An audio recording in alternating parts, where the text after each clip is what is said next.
పవన్ కళ్యాణ్ కూడా బత్తుల బలరామకృష్ణ ఎంత ప్రీతి అంటే అండి 175 నియోజకవర్గాలకు మొదటి సీట్ ఇది ప్రకటించాడు ఆయన.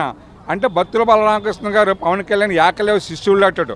ఈవేళ ఆ గౌరవాన్ని బత్తుల బలరామకృష్ణ గారిని నిలబెట్టడానికి ప్రజలందరూ కూడా బలరామకృష్ణ గారిని అభివృద్ధి చేయడానికి ఓట్లేసి, అభివృద్ధి అంటే ఓట్లేసి ముందుకు తీసుకెళ్ళడానికి ముందుకున్నారు.